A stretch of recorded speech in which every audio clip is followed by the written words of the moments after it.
Hi everyone, welcome to the part 2 of the poem Fog that we were doing in the last lesson.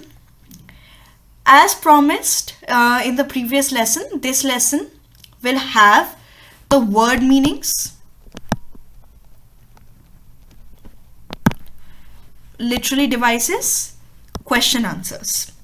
Okay, and I feel that after we are done with this part 2, you will be through with the poem as well. Okay, so let us start without wasting any time. Okay, so in the last lesson we left off from we finished the summary, and after doing the summary, so let us start with the word meanings. The first word meaning that we have here is fog. What is fog?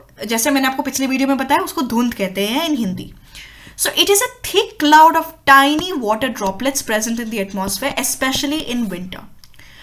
तो जो tiny water droplets, जब पानी की जब बूंदे होती है, जो अब वो एटमॉस्फेयर में जाके मतलब इवेपोरेट होके एटमॉस्फेयर में जाती हैं और विंटर सीजन में तो और वो एक कवर बना लेती है, तो एक क्लाउड बना लेती है, वो मिल के वो क्लाउड बना लेता है और जब वो ऊपर जाके कंडेंस हो जाता है और उससे वो वाइटिश कवर आ जाता है, तो उसको हम धुंध कहते हैं और ये फिनोमेना होता है विंटर सीजन में. Okay, the next one on my list is harbour. Harbour is port और डॉक, जहाँ पे मैंने आपको पिछले लेसन में बताया था, यहाँ पे शिप सी इनका काम होता है. ठीक है, तो जिस जगह पे इनको रखा जाता है उस एरिया को या उस पोर्ट को या डॉक को हम हार्बर भी कहते हैं. Third one on my list is on haunches. Haunches का मतलब होता है sitting with the knees bend, मतलब जैसे कैट की जो पैरों वाली जगह होती है जहाँ पे वो हम नीज को मतलब आलती पालती मार के बैठते हैं, उसको हम कहते हैं haunches. Okay, on haunches sitting with knees bend. Okay, अगर आपको पोएम में कोई और भी वर्ड ऐसा लगा हो कि आपको उसका मतलब नहीं आता, तो please feel free to write that in the comment section. And I hope you haven't forgotten the homework that I have given you. I had asked you to research, tell me who is Abraham Lincoln. We came across the name of this famous personality when we were discussing the profile of Carl Sandburg. He wrote a biography on Abraham Lincoln for which he won the Pulitzer Prize.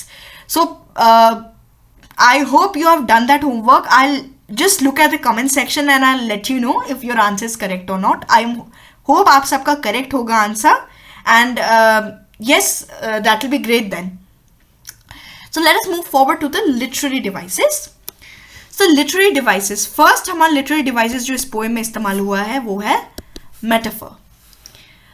Fog is compared to a cat on little cat feet. Metaphor क्या होता है, जैसे अगर आप कोई चीज़ है जैसे thing A, अगर आप उसको डायरेक्टली थिंग B से डायरेक्टली उसको आप कंपेयर करें, उस चीज़ को आप बुला रहे हो, तो उसको मेटाफोर कहते हैं. जैसे I will give you an example.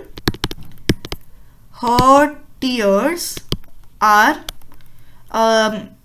tears are raindrops falling from the sky.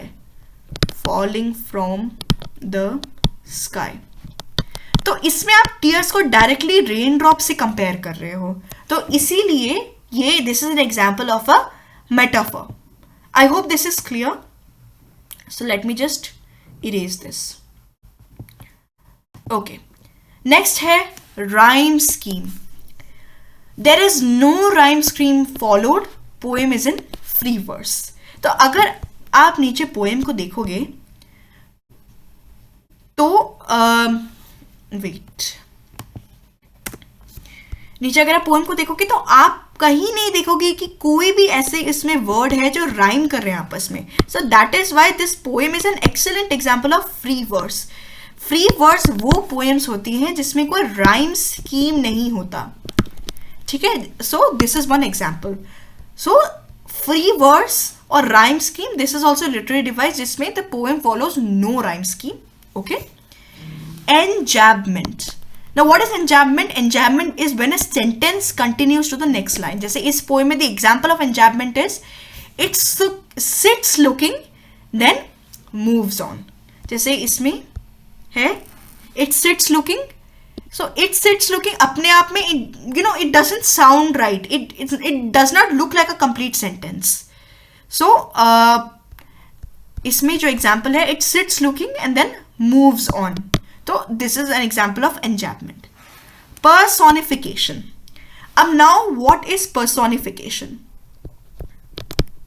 Personification वो होता है कि अगर आप कोई थिंग को कोई ह्यूमन क्वालिटी दे देते हो या फिर कोई लाइव क्वालिटी दे देते हो ह्यूमन से रिलेटेड, तो उसको पर्सोनिफिकेशन कहते हैं. जैसे अगर मैं कहूँ द सी, जैसे अगर कोई सी बहुत सी बहुत वायलेंट हो रहा है, तो अगर आप बोलोगे सी इज फाइटिंग, तो फाइट कौन करता है? फाइट तो या तो कोई इंसान, जैसे कोई जिंदा इंसान होता है वो फाइट कर सकता है, ह्यूमंस फाइट करते हैं. तो अगर आप बोल रहे हो सी इज फाइटिंग, तो मतलब आप सी को कोई ह्यूमन क्वालिटी दे रहे हो. तो इसमें you are personifying the sea. So that is what is personification, when you attach a human value to something. So fog has been personified. Fog comes, fog sits. तो fog तो एक thing है, वो बैठ कैसे सकता है, वो आ कैसे सकता है? So that is the personification. Okay. Okay. Now I'll just erase this. Okay. If you want, at any point of time you can rewind the video.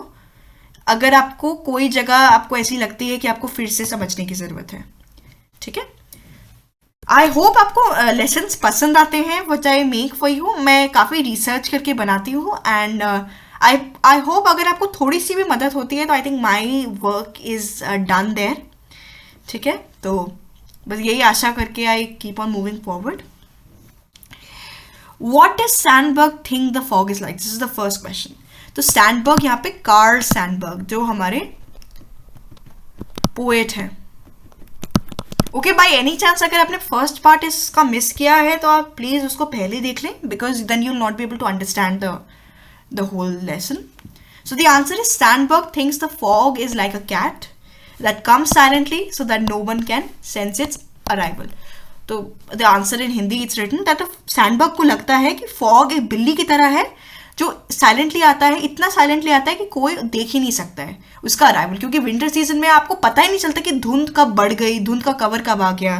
ठीक है. So that is what the essence of fog is. Question 2, how does the fog come? So the answer is as per the poet the fog comes very silently like a cat, और cat feet comes on cat feet. तो poet के हिसाब से fog बड़ी silently आता है एक बिल्ली की तरह. What does it refer to in the third line? तो थर्ड लाइन क्या है? It sits looking. तो यहाँ पे सिट का मतलब है it refers to the fog. Okay. Next one, does the poet actually say that the fog is like a cat? Find 3 things that tell us that fog is like a cat. The three things that tell us the fog is like a cat. ऐसी 3 चीजें आप बताइए जिसमें पता चलता है कि fog एक बिल्ली की तरह है. So the first point is the fog comes on its little cat feet. This means that the fog enters silently just like a cat. तो बिल्ली की तरह धीरे धीरे आता है. It sits looking over the harbor and the city.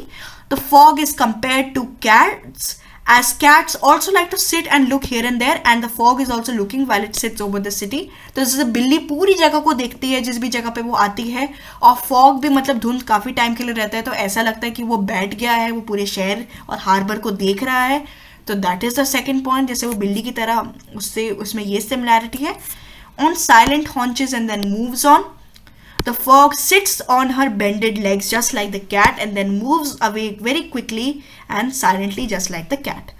तो जैसे बिल्ली अब आलती पालती मार के कभी कभी बैठती है, तो फॉग का भी ऐसे लगता है कि वो अपने बेंडेड लेग्स मतलब मुड़े हुए पैरों पे बैठी है, और it moves very quickly and silently just like the cat. तो बहुत जल्दी और बहुत आराम से किसी को पता चले बिना वो निकल भी जाते हैं. जैसे विंटर चला जाता है वैसे फॉग का कवर भी कम हो जाता है. Okay. Last question. Does this poem have a rhyme scheme? Poetry that does not have obvious rhyme scheme is called free verse. So अगर आप poem को देखिए, हमने पहले भी describe किया कि it's a free verse. So the answer will be no. There is no rhyme scheme in the poem. It has neither internal nor external rhyme scheme, hence we can say that it's a free verse. तो